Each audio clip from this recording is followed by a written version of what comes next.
noite. Boa noite. Primeiro, muito obrigada pela presença de todos. E quando eu fui convidada a fazer a palestra, primeiro que eu fiquei bastante feliz pela oportunidade, mas com aquele friozinho na barriga, né? De ter essa responsabilidade. E a Kika e a Tânia, eu quero agradecer primeiramente, né, essas duas figuras fantásticas por me dar essa oportunidade. E disseram, olha, o tema você escolhe. Aí automaticamente, eu não pensei nem 30 segundos, eu vou falar sobre maternidade.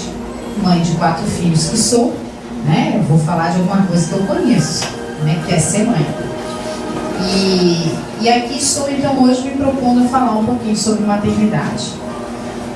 Para começar, eu queria que as mães da casa levantassem a mão. Temos bastante mamães aqui, futuras mamães também, né? E eu queria que vocês, mães, me ajudassem a conceituar o que é maternidade. O que para cada uma de vocês é ser mãe. Quem é que se atreve a começar? O que é ser mãe? Ela, eu sei que tem 2 meninas, né? O que é ser mãe para você? Bom, para mim, muito medo, muita preocupação. E né? Aquele friozinho na barriga, né? E que não se acaba nunca. Que coisa louca esse medo que a gente tem, né? O que mais que é ser mãe? O que mais que é ser mãe? Uma doação diária. Como, né? Doação diária de tempo, de paciência, de ensinamento. O que mais que é ser mãe? Amor. Amor Incondicional. Amor incondicional. Tem coisa mais... Existe um amor mais bonito que de uma mãe para um filho? Mais incondicional, como ela disse? Porque o marido a gente ama, mas daqui a pouco a gente pode desgostar também, né? Ela fica brava, já manda andar, né? Daqui a pouco aquele amor já não é aquele amor todo, já acaba. Agora para um filho, o filho pode fazer o que quiser. E às vezes eles nos magoam, né? Às vezes eles tomam caminhos que não são aqueles que a gente gostaria, porque cada um tem um livre-arbítrio e acaba fazendo da sua vida o que deseja, mas a gente os ama de toda forma. Como jornalista, eu tive várias oportunidades ao longo da vida de encontrar mães de todos os tipos. Então, uma matéria na porta do presídio, e aí você vê aquela fila de mães com as bolsinhas, com marmita, com roupa, com livros, sabe, com a Bíblia, para levar a palavra ao filho. Eu fico pensando, né? Elas não desistem. A mãe não desiste nunca.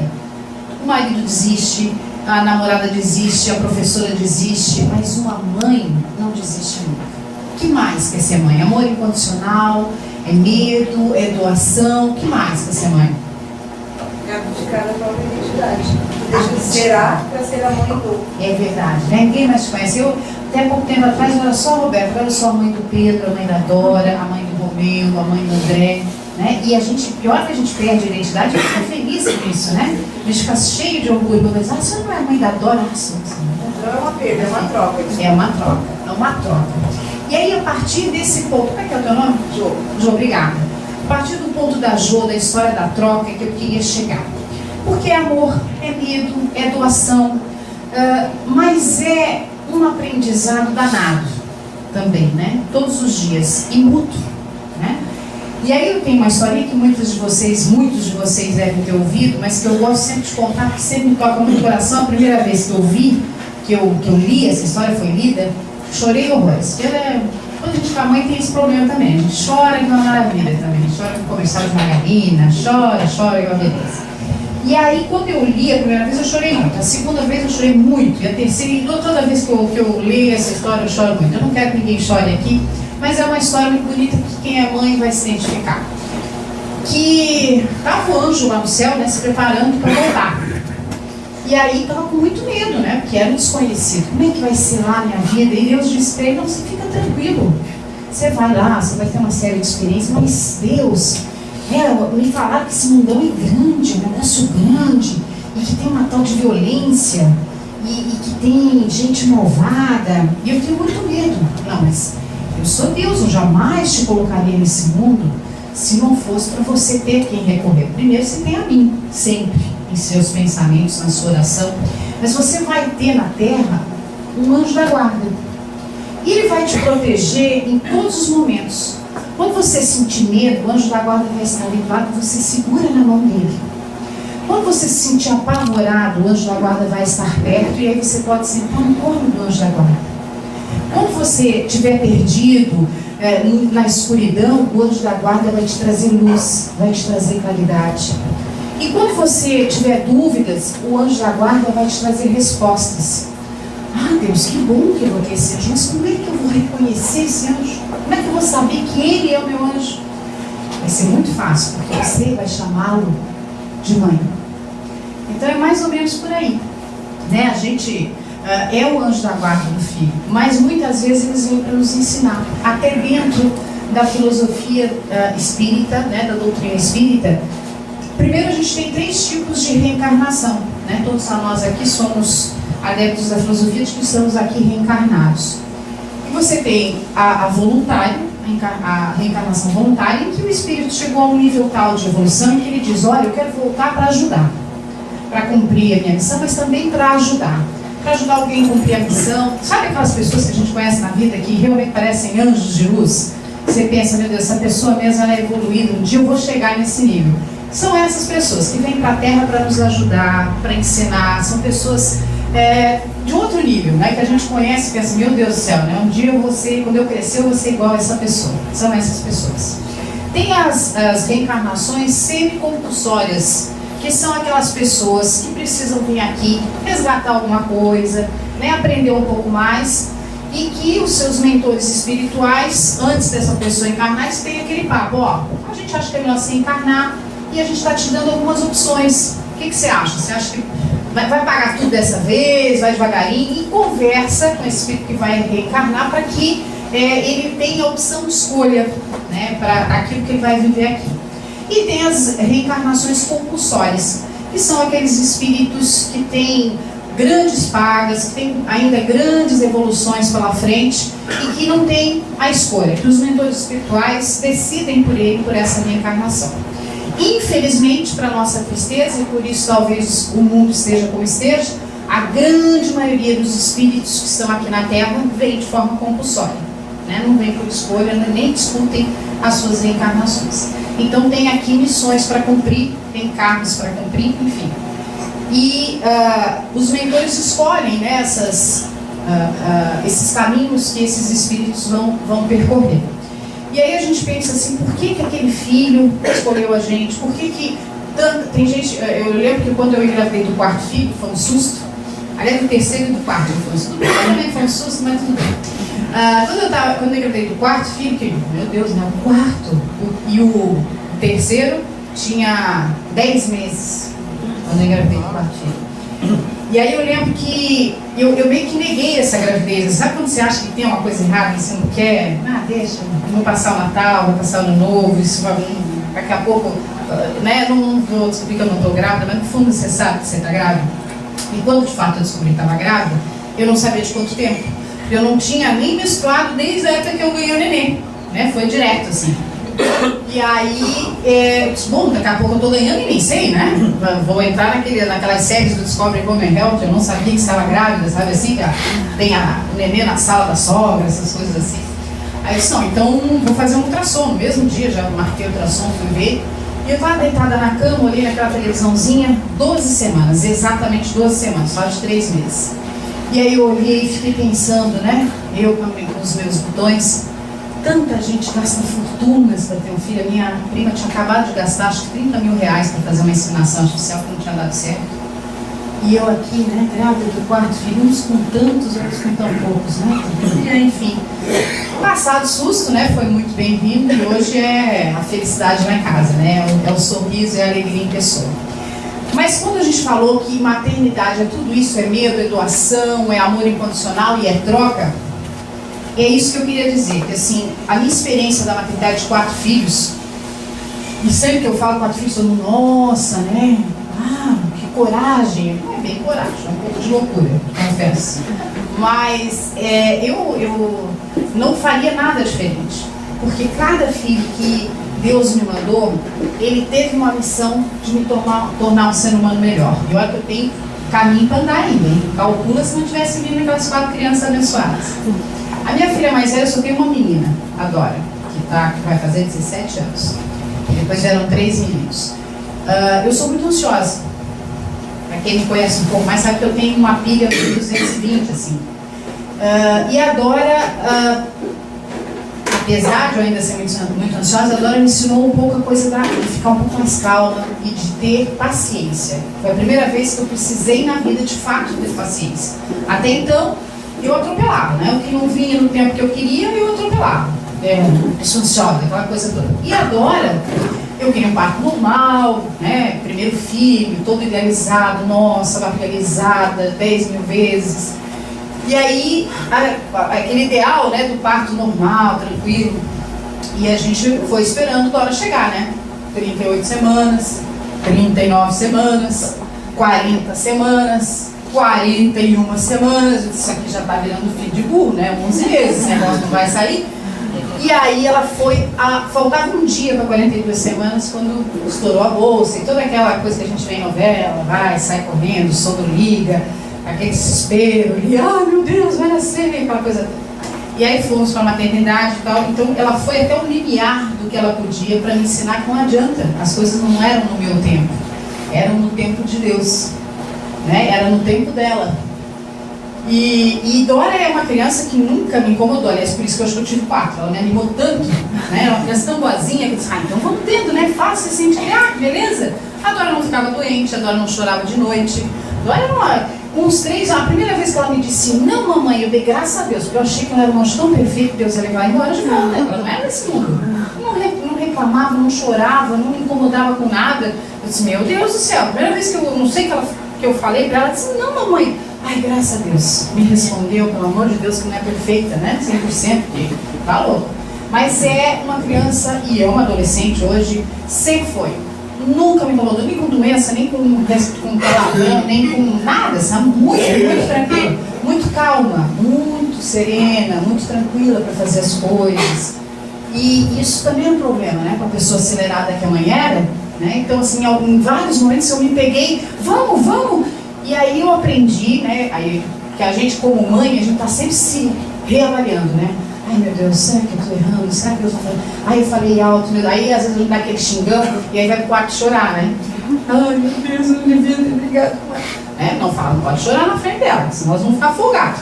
Tá? Mas assim, a gente tá sempre se reavaliando. Então com a Dora, eu me peguei me reavaliando no sentido de que é preciso esperar o tempo das pessoas, né? A gente tem que aprender que o mundo não caminha no nosso tempo. Caminha no tempo das coisas de Deus. Caminha no tempo das outras pessoas também, não só no nosso tempo. Então foi a primeira grande lição da minha primeira filha. Paciência e ter compreensão de que as coisas têm seu tempo. Eu brinco sempre que eu sou uma filha muito direta de Deus, porque eu recebi tantas bênçãos na minha vida e, sem dúvida nenhuma, as maiores bênçãos foram os meus filhos. E que aí eu digo assim, ele fala comigo, sabe? Ele fala. Nem sempre eu ouço. Aí ele pega e manda um e-mail. Aí eu não abro o e-mail, jogo na caixa de lixo. Aí ele bota um outdoor. Aí eu passo batido e não olho o outdoor. Aí ele coloca um luminoso. Aí às vezes eu enxergo. Às vezes eu padeço. E aí quando eu estou padecendo é que eu lembro da mensagem. De, poxa vida, por que eu não li antes, né? A gente tem que sofrer para aprender. Mas Deus manda as mensagens. A gente que às vezes não lê. Né? Às vezes que a gente não tem tempo nem paciência. E a gente tem que entender esses ensinamentos. E eu não tenho dúvida de que os filhos que nós recebemos do destino da vida de Deus são ensinamentos que a gente tem que aprender a entender. Né? Essa coisa da minha filha de me tornar uma pessoa mais paciente, entender mais o tempo das coisas. Porque se não foi hoje, é que não era para ser hoje. Sabe aquele emprego que você pleiteou? Passou a primeira fase, passou a segunda, chegou na última fase e não foi a escolhida? Quando estava na cara que era você que tinha que ser escolhida, porque os outros competidores não tinham sua formação, não tinham sua experiência? Respira, é o tempo de Deus. Não era para ser. Sabe? E tem que entender isso, tem que agradecer porque não foi. E às vezes a gente só entende isso, às vezes 2, 3 anos depois, quando a gente soube que a empresa faliu, deixou os funcionários todos na mão, aquela que a gente queria entrar, né? ou que no mês seguinte uma outra porta se abriu que se você não tivesse desempregado não teria se aberto. Então a gente tem que entender as coisas e tem que também aprender a resignação. Aí veio o meu segundo filho. Pedro Ernesto é um furacão, né? Pedro Ernesto é uma alma inquieta, é um ser questionador. Enquanto... pois é, tem quem puxar, mas enfim. Enquanto Dora, por exemplo, com 14, hoje tem 17, mas 14, 15, até hoje, ela dizia: mãe, posso ir em tal balada? Não, minha filha, não. Essa balada é para maiores de 18 anos. É uma questão de lei e é uma questão que se tornou lei porque está certa. E aí, se sou eu com 14, 15 anos, eu já ia pro quarto, já batia a porta, já... Ela fazia assim: então vamos comprar pipoca e vamos assistir um filme, mãe? Eu até dava um ruim. Sabe, minha filha, vamos. Né? Você pode ser assim, uma pessoa tão calma, né? Tão boazinha, mas ela é. O Pedro já não. E a hora que o Pedro vai fazer 13, né? Ele ainda nem me pediu para ir na balada. Calcula o medo que eu tenho. Né? O Pedro é... Não, Pedro, mas por que não? E é assim, né? Por que não? Não, mas isso não justifica, mãe. Eu não acho que isso é uma explicação. Eu não acho que você está certo, não. Como assim não acho? Não, eu não acho. Né? E esses tempos atrás eu fui chamada na escola como professora de descoberta. Olha, o Pedro, nossas notas super boas, ele é um menino inteligente, participativo, mas às vezes eu chamo a atenção de um colega, estou discutindo com um colega, ele levanta a mão, ele é educado, ele não atropela, ele levanta a mão. O que foi, Pedro? Eu acho que a senhora não é justa de brigar com esse colega, não. Se a senhora vê lá desde o começo do ano até agora, nossa, ele já melhorou um monte. Mas quem te perguntou alguma coisa, Pedro? Né? Ele é essa pessoa que quem pergunta ele se mete. Enfim. Então esse Pedro é essa empáfia. E o Pedro nasceu com uma traqueobronquite. Mãe fumante, né? Essa é uma outra parte que eu evoluí também, por causa dos filhos. Na época, né? Mãe fumante e tal. E o Pedro nasceu, tinha problema respiratório, a gente caía um bagulho e o Pedro acordava. O Pedro acordava e ninguém mais dormia. Né? Porque a gente chorava, ele era inquieto. A coisa da falta de respiração também. Né? Muito provavelmente de algum histórico, de outras vidas, de outras histórias, mas enfim. E aí a gente conseguiu, através de um médico abençoado lá de Blumenau, na época a gente morava em Blumenau, fazer um tratamento que durou quase um ano com o Pedro, de tapotagem, que era fisioterapia respiratória, e inalação, que a gente levava ele uma hora por dia para fazer na clínica e mais 2 vezes em casa. Enfim, um tratamento intenso que exigiu o quê, né? De novo a paciência. Olha a primeira filha que veio me trazer paciência, é porque eu ia precisar dessa paciência no segundo filho. Então, paciência, dedicação, foco, né? Naquele momento, e superação. Então, e aí, por outro lado, pelo fato de ter o segundo filho, as despesas aumentam. Esse negócio onde come 2, come 3, não é bem assim, não. Porque a fralda é dobrada, a mamadeira é dobrada, né? A despesa é dobrada. E aí o Pedro me impulsionou. O Pedro me abriu os olhos, tipo, vai, tartaruguinha. Conhece a história da tartaruguinha? Vai, tartaruguinha. Então assim, ó, vai, caminha, abre novas portas, porque eu precisei ir atrás de tratamento para ele, porque agora era muito fácil, né? Eu dava o peito, ela mamava, até não aguentar mais, capotava, dormia. Era uma beleza aquilo. Né? O Pedro com 6 meses já não quis mais mamar no peito. Aí eu tinha que levantar, fazer a mamadeira. Era mais difícil. Tudo era mais complicado com o Pedro. Ele me despertou para que eu fosse atrás de novos desafios e de novas possibilidades. E até hoje ele me instiga. Né? Porque ele não aceita o só não dá, não pode. É não dá, não pode por causa disso, por causa daquilo. E nem sempre isso resolve também. Né?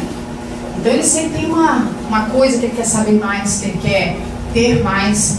E aí a gente tem que estar preparado para isso. Tem que ser melhor e estar mais preparado para poder atender as demandas dele. E o Pedro é assim, eu quero jogar futebol, e aí tem escolinha em tal lugar e custa tanto. Eu já falei com o moço que faz desconto. E tal, sabe? E se a mãe fizer uma propaganda, ele faz até pergunta. Então não tem desculpa para não fazer, né? Para não levar ele na escola. Então o Pedro já vem com a resposta pronta e não tem. Aí como é que você vai dizer não para o menino desse? Tem que ir, né? Isso implica em mudar a rotina, né? Graças a Deus que eu tenho um grande companheiro, né? Porque nenhuma mãe é 100% mãe se não tem um grande pai. né, que leva, busca, enfim, tá junto nessa luta. E aí o André, meu terceiro filho, foi uma experiência única também, né? Eu precisei, foi uma gravidez muito difícil, muito difícil. Eu tive diabetes gestacional, eu tive depressão, eu tive anemia muito forte, então foi uma gravidez difícil. E talvez por isso o André, dos três, é disparado o filho grude. Sabe aquele que até incomoda, que está sempre, a roupa da gente fica até cheia de bico, assim, quer ficar puxando, sempre, ai mãe, sabe, abraça, e gruda e beija, enfim, é o filho grude. É o mais carente, talvez, é o mais, e por outro lado, o mais carinhoso. É o único filho dos 4 que, quando eu chego em casa, eu pergunto: como é que foi o trabalho, mãe? Está muito cansada? Quer uma massagem? Então, e o Pedro, ele nasceu com uma evolução espiritual diferenciada. O Pedro, não, o André, uma evolução espiritual. Outro problema de quem tem mais de 2 filhos, né? André, Pedro, Romeu, quer dizer, Dora, né? Vai chamar a menina, chama os 3 meninos primeiro. Ele nasceu com uma evolução espiritual diferenciada.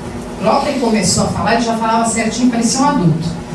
E um dia ele veio me beijar na boca. Eu disse: na boca não, André. Ele disse: claro que pode ser na boca, eu já fui teu esposo.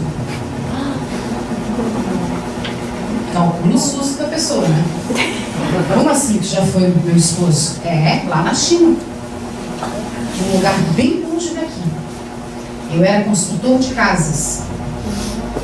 Eu digo: meu Deus, 1 ano e meio, 2 anos, gente, eu estou falando. Presta atenção. O frio na barriga da pessoa. Então tá, né? Eu já fui tua esposa, mas agora eu sou a mamãe. Mas eu te amo que nem minha esposa. Então tá bom, não me ama, pode me amar. E assim, outras experiências com o André, tipo, ele estava com uma infecção lá na garganta e a gente foi levá-lo ao hospital. E aí meu marido deixou na frente da porta do hospital e disse: entrem que eu vou estacionar o carro. E logo já levaram ele lá para dentro para medir temperatura e tal. E a gente estava lá do lado de dentro e ele disse assim: papai bateu o carro. 2 anos e meio. Não, papai foi estacionar. Aí toca meu celular: Roberta, bati o carro aqui no estacionamento, vou demorar um pouquinho. Tá bom então. Olhar para a criança assim: meu Deus, que ser é esse? Que pessoa é essa? Aí a gente morava numa casa de 2 andares, tipo: a tia Deia tá chegando. Não, querido, ele tá trabalhando. Filho, quem tá lá embaixo, a tia Deia. Sabe, então umas coisas assim meio assustadoras, né? Que é mais um choque de dizer assim: se tu tinha alguma dúvida, sua incrédula, né, tá aqui. Eu, Jesus, luminoso, piscando para você. Isso existe, é real, está próximo de você e é uma forma de você evoluir e entender um pouco mais a espiritualidade. Então, o meu filho me ensinando, mais uma vez. E aí, eu não preciso nem dizer o Romeu foi o susto aquele. Né? Se a gente já se assusta com um filho, né? Tipo: ai meu Deus, você é mãe, calculando o quarto. Né? O quarto filho. Eu descobri assim, com 2 semanas, estava grávida do 4º filho, e dizia: meu Deus do céu, né? Não tinha mais quarto na casa. Eu vou botar essa criança, né? Não tinha mais lugar para botar. Enfim, aí a gente se vê de novo, né? Tendo que reconstruir a vida, a história, reorganizar a vida, a história para receber um ser que é meu Deus, eu fico olhando, né? Assim, como é que a gente pode ter se assustado, né? E ter tido medo de ter o 4º filho, e ele, por coincidência, ainda nasceu lindo. Eu sou suspeitíssima, né? Mas quem conheceu o Romeu, quem conhece o Romeu, sabe o que eu estou falando. Ele nasceu com olhos azuis, com cílios compridos, florinho na bochecha, sabe? Aquele que ri e você se torna irremediavelmente apaixonada por aquela pessoa. É o Romeu. E aí, ainda ganhou o nome de Romeu.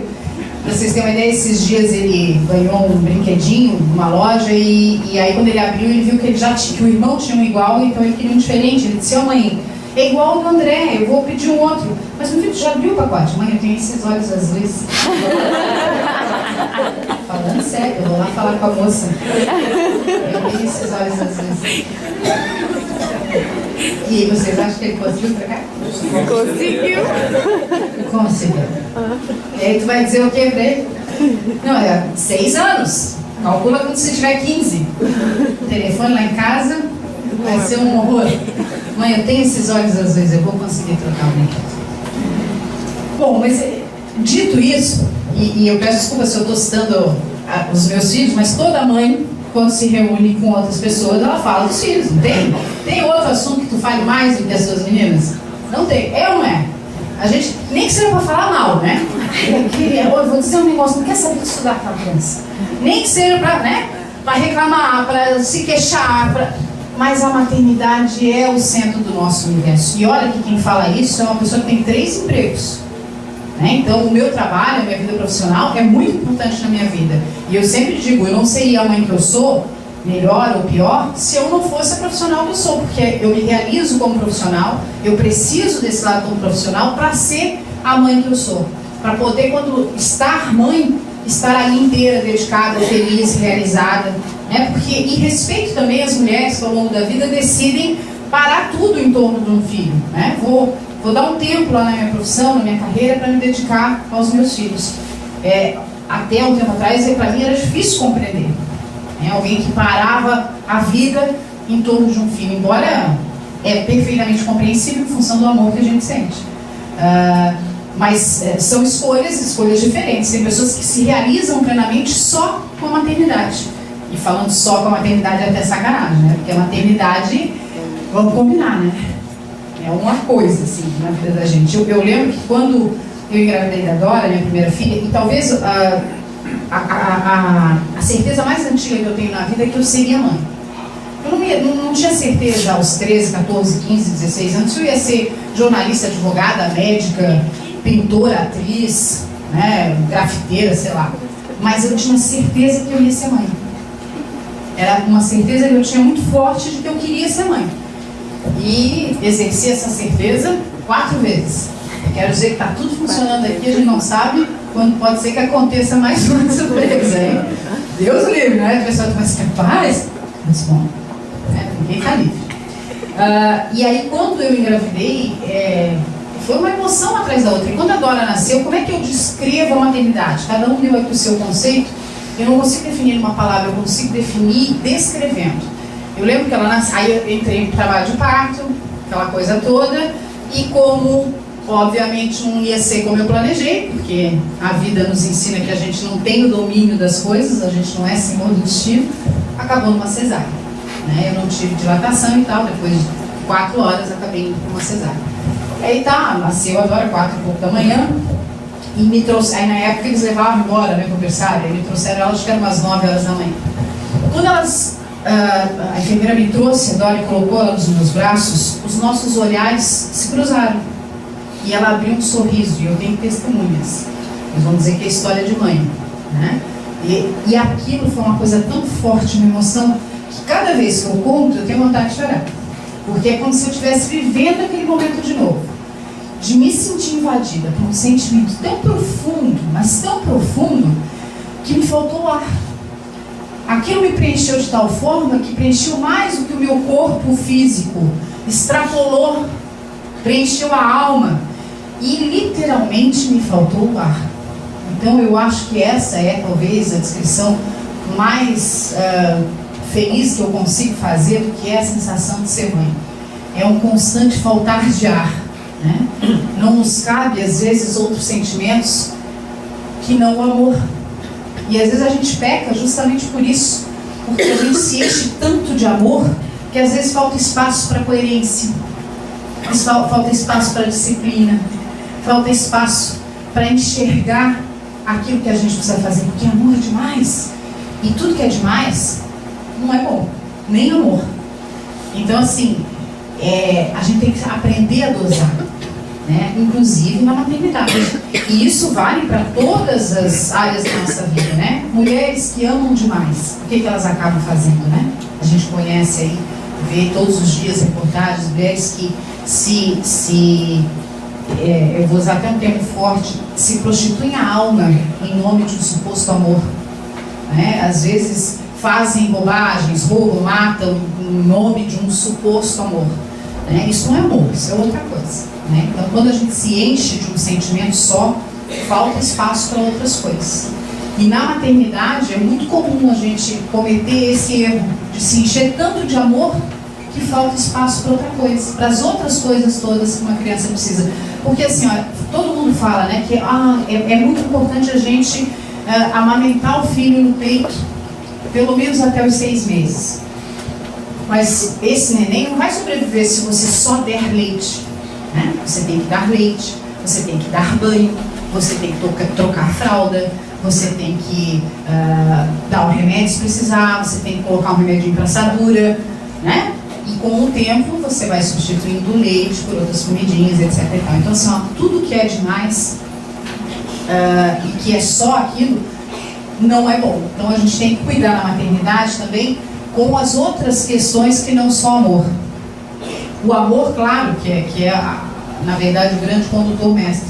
Mas assim, o que eu vejo muito hoje em dia são mulheres tendo filhos para suprir carências. São mulheres tendo filhos para segurar marido. São mulheres tendo filhos para a própria vaidade, para alimentar a própria vaidade.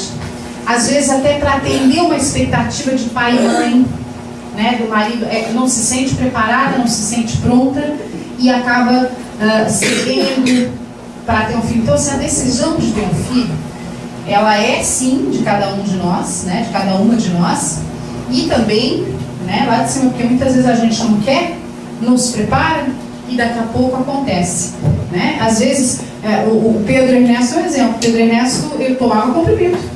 Ela tomando anticoncepcional, certinho, vai, esquecendo um dia, assim, uma horinha de diferença, né, um do outro, mas nada que justificasse eu engravidar tomando comprimido.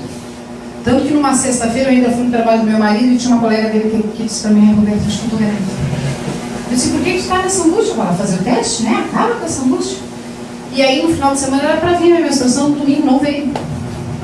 Ah, mas aquilo era certinho, né? Na segunda-feira eu já fui fazer o exame. Né? Quem diria que a menina que achava que estava grávida, e no final ela estava também. Estivemos as duas aí dividindo a gestação. Então, vai me dizer que o Pedro não era para vir, né? Tomando comprimido. E quantas mulheres às vezes ficam 5, 10 anos tentando ter um filho, aí adotam, quando tal processo de adoção sai e descobrem que estão grávidas. Não são os desígnios de Deus? Né? É que aquela criança que foi adotada também era para ser daquela mãe. Havia ali também uma história de resgate que ela tinha que cumprir. Isso, todo mundo conhece casos. Eu na minha família tenho uma tia que demorou 5 anos para ter filhos, adotou uma menina de 5 anos, que hoje é uma mulher, já com uma filha adulta, e assim que ela adotou, ela teve 3, uma atrás do outro. Não é o desígnio de Deus? E quantas vezes a pessoa fica, não quer ter filho de jeito nenhum, e aí nós acabamos de ter uma amiga com 46 anos que engravidou do 4º filho. Uma coisa que também não tem explicação.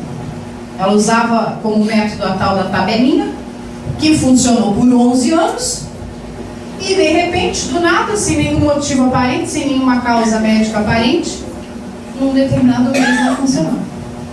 E aí nasceu o Benjamin, que hoje tem 6 meses, esse filho dessa nossa amiga. Então as coisas acontecem porque tem que acontecer e a gente tem que entender os sinais luminosos de Deus. Eu peguei num material que até a Kika me mandou, como é que funciona na hora que a gente engravida, como é que funciona essa história da reencarnação, né? Como é que esse espírito chega, porque aí tem aquela... tantas vezes que a gente fala, mas só é um ser quando nasce, até os 3 meses não tem nenhum sentimento, né? Aquela história do aborto que a gente tem tanta discussão e que algumas, talvez vocês tenham passado por isso, ou a gente sempre conhece alguém, sabe de alguém que passou por isso, e aí fica aquela coisa, né? Por que o aborto acontece? Por que às vezes naturalmente, às vezes não, né? Às vezes a mãe provoca, e dizer aqui que é um dos crimes mais graves, que é o crime contra a vida. Porque a partir do momento que aquela criança é concebida, e até antes da concepção, esse ser já existe. Ele já está ali, perto do pai e da mãe, né?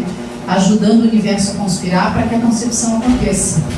E quando a concepção acontece, no momento da concepção, esse espírito se liga a esse futuro óvulo, né? a esse futuro embrião, a esse óvulo, por um fio. termo em que vai diminuindo de distância, até que esse espírito vai se aproximando mais, vai perdendo sua consciência espiritual, vai entendendo que é um novo ser, e efetivamente no momento do nascimento, então, se rompe essa diferenciação e esse espírito entra nesse corpo. Então, assim, a gente pensa, mas em 2 meses, 3 meses não percebe, não sente. Tem uma foto que circula pela internet, que me deu o trabalho de verificar a veracidade, é verdadeira, de uma operação que é feita, que a criança, a mãe corria risco, e aí foi feito, por ordem judicial, etc., foi feito o aborto que a mãozinha do bebê sai e segura no dedo do médico, né? Uma criança de 4 meses, se eu não me engano. E aí essa foto registra, e ela é de fato verdadeira, para mostrar também, esse é mais um dos luminosos de Deus, né? De que aquele serzinho ali já tem vida e já tem uma história. Aí você vai perguntar, mas e aquele aborto espontâneo que acontece com 3 meses, com 4 meses? Por que isso acontece? Porque aquela criança, aquele ser, né, veio com aquela missão ali de cumprir aquele tempo ainda só gestacional, e veio para ensinar alguma coisa. Nada acontece em nossas vidas sem ter um porquê, né? Às vezes a gente se nega a entender, mas tudo tem. E aí, meu Deus, eu tinha 19, 20 anos, uma vez eu tinha um namorado e eu engravidei e ele não quis, e por qualquer que seja o motivo eu acabei fazendo o aborto. Então, eu vou para o inferno? Né? Acabou? Não tem? É sim um crime contra a vida, mas Deus é magnânimo, né? Deus é bom, Deus é bondade. E é preciso primeiro que haja o arrependimento sincero, a consciência profunda, e que se faça nessa vida o que você veio fazer, né? Que em tese não há caminho, não há salvação senão pela caridade. E aí quando a Tânia começou esse encontro de hoje à noite, ela começou lendo o Evangelho, que falava exatamente sobre caridade e humildade, que são são os opostos de egoísmo e de orgulho, né? Que é mais ou menos esse o caminho, né? De a gente se despir do orgulho e do egoísmo, para que a gente aceite que errou, que é um ser humano, e a partir dali faça a caridade possível, compense, para a gente estar aqui, porque todos nós viemos para resgatar alguma coisa, né? Para resolver alguma coisa. E se a gente ainda faz mais cagada, com perdão da expressão, aqui nessa vida, a gente vai ter que resgatar mais ainda. Mas pode ser nessa vida mesmo esse resgate, não precisa esperar a próxima não, né? Então, vamos resolver essas coisas todas e vamos nos encontrar com Deus e conosco mesmo, aqui, agora, nesse momento. E talvez aquele filho que não nos venha naquele outro momento, que a gente não teve maturidade, não teve capacidade, não teve coragem, não teve dignidade, não teve, enfim, o que precisava ter para ter aquele filho, seja aquele filho que vai chegar aos 35, aos 40, aos 46, né? Seja talvez o mesmo filho, que se era para ser, ele virá, né? E aí a gente vai ter, de repente, uma segunda oportunidade. E se não for aquele, que seja outro espírito, que a gente o trate, né, com a necessidade que ele tem. E olha só a responsabilidade de ser mãe, né? Essa decisão de ser mãe. Primeiro porque a gente é o anjo da guarda.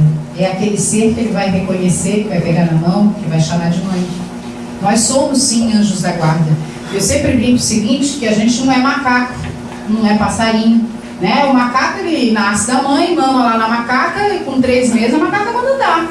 Vai, meu filho, vai pra selva. Tem banana aí à vontade, se vira. Né? O passarinho, quando muito, vai, alimenta o seu filhinho na boquinha, tem toda a paciência, mas 2, 3 meses, vai voar, meu filho. Né? Libera o ninho, vaza. E no ser humano, o que acontece? A gente fica com os filhos, e hoje em dia, cada vez mais, né? Antes, com 15, 16, a gente queria, eu quero ir embora, eu quero ter minha casa. E hoje em dia eles vão ficando, né? Vão se fazendo de louco, tá vendo? Vão ficando. A minha de 17 anos, esse dia teve uma crise de choro, que ela talvez vai estudar fora ano que vem. Ai, mãe, vocês não vão mais me tratar como uma filhinha, né? Vocês não vão mais comprar coisas pra mim, vocês não vão no mercado trazer cupcake pra mim. Diz, capaz, filha, não, mas eu vou estar em outra cidade, Enfim, ela não quer soltar o cordão. E a gente tá doido que ela não solte mesmo, né? né? Porque olha esse negócio de se separar. Mas então, hoje em dia eles estão ficando, né? 20 anos, 30, não vê o Theo, como é o nome do moço lá da novela? É Theo, né? Da novela, né? Não é o Theo, tá lá com 30 e poucos anos, já sargento, coronel, capitão do exército, não sai da aba da mãe, que vergonha. Então eles estão ficando cada vez mais, né? Junto com a gente. Isso é bom, né? Pra gente que é mãe, isso é bom, né? E é uma nova fase, né? É um novo tempo, é uma nova forma de se relacionar com os filhos. A gente hoje tem que se reinventar e aprender, né? Porque aquilo, e a gente mais talvez do que outras gerações, porque a gente está vivendo exatamente esse período de transição. Os nossos avós, quando falavam mais alto, Deus o livre, os nossos pais, né? Baixava a cabeça, sim senhor, sim senhora. Hoje em dia eles falam com a gente de igual para igual. São conquistas, são resultado dos novos tempos. Hoje em dia, às vezes eu preciso fazer um negócio no computador, eu chamo minha filha, como é que eu faço aqui mesmo, minha filha? É Ctrl, Alt, o quê?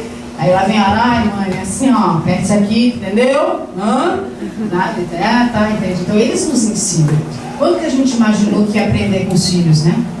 Na verdade a gente aprende, como eu falei aqui pra vocês, tanta coisa que os meus filhos ensinaram, mas e quando é que a gente ia imaginar que a gente ia admitir que os filhos são grandes lições de vida? O tempo todo, todos os dias.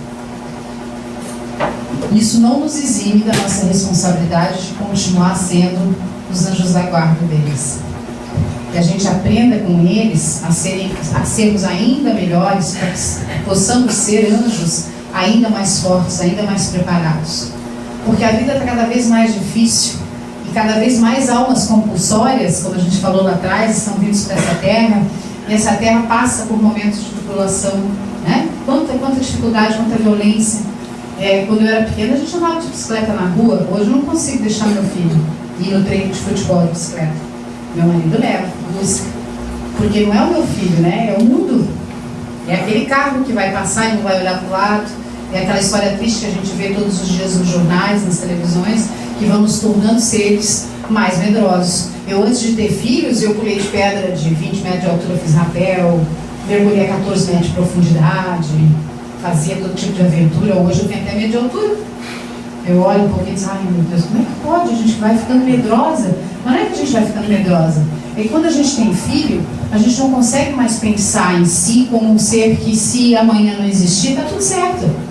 E é engraçado isso, porque quando eu tinha lá meus 12, 13 anos, com toda a minha empáfia de adolescência, eu dizia para minha mãe, olha, o tempo é sempre dos filhos.